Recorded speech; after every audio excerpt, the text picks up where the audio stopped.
Techs lead European shares higher despite an initially downbeat reaction to Nvidia. Welcome to Market Insight, I'm David Pollard. European share markets pushed upwards today despite some initial disappointment among investors over Nvidia's results. And Europe's drink makers have seen their spirits lifted as China decided against anti-dumping tariffs. Also in focus today, German inflation numbers and a round of US data. Well, with me to take a look at all that is Zoe Gillespie, Senior Investment Manager at RBC Brewin Dolphin. Welcome, Zoe. Many thanks for joining us today. Nvidia first. Its revenues were a beat and it unveiled a $50 billion share buyback, but its forecast appears to have made investors nervous. What is your take on all that? The results in the face of it looked good, but I think with a lot of these sort of magnificent seven, the big tech names, expectations are so high. And I think unless we saw a huge beat to the numbers, you had a feeling that the market's reaction might be a little disappointed in this. So I think it's been something that's been consistent through earnings season. And I think we've just seen a bit of negative sentiment that the beat hasn't been maybe as big as previous quarters. And if you actually look at it over the last year, the beat to expectation has been getting smaller. So I think the market reaction was just that we got good news, but maybe not the great news that we've always had in the past, and we've had to curb enthusiasm for the stock there. Do Europe's own chip makers look attractive in the light of Nvidia's results, or are they overshadowed by them? And what names stand out in the sector for you? Yeah, I think we've seen a reaction today, and I think the name that stands out, ASML, I think is a stock that's had a bit of a pullback since its highs in July.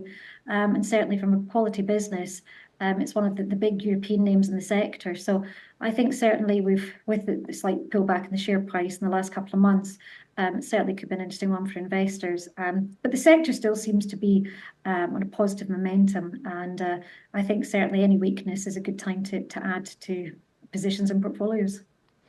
Now, Pernod, Ricard and Remy Cointreau were toasting China today after Beijing said it won't impose anti-dumping tariffs on brandy from the EU. How much will that prove to be a bit of a livener for a sector that has struggled in China?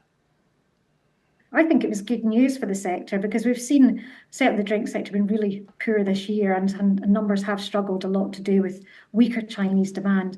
And I think this certainly would certainly come unexpectedly because we have seen the impact of these tariffs on local brandy producers. But certainly any news that can boost some sales was welcomed. And you wonder whether it's a bigger play from China to try and have, certainly we've seen a lot of tariffs and wars and things going on about potential tariffs coming in with EVs. So is this maybe a step in better relations between the European Union and China, with this maybe as a sort of seen as an olive branch, but time will tell. But certainly the drinks manufacturers, it's been a positive story today and share prices have popped throughout some of the major brands in Europe.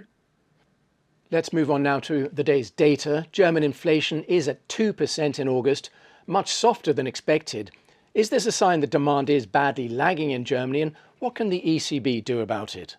Well, I think the German inflation data has come after we've seen weaker GDP numbers for Q2. And I think we thought at the start of the year that Germany had turned a corner, and we thought their economy was starting to grow. So I think the weakness in Q2 plus this weaker inflation data probably signals more from the ECB that they can cut rates, and probably will now in the September meeting, to try and boost the economy. Because certainly Germany is obviously the largest European economy, and if it's flagging, then certainly it's going to have an impact on the whole Eurozone. So finally, let's look at the US. Jobless claims numbers today.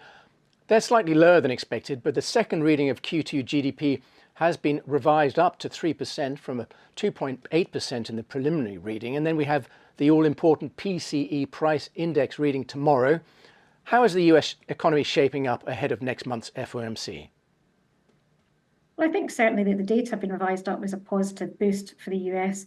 And I think the job data coming in slightly lower was also positive. So tomorrow, I think if we get some better news on PC and no real surprises, then I think it will be, we know there's going to be a cut in September. I think it's just whether we see 25 basis points or 50 basis points.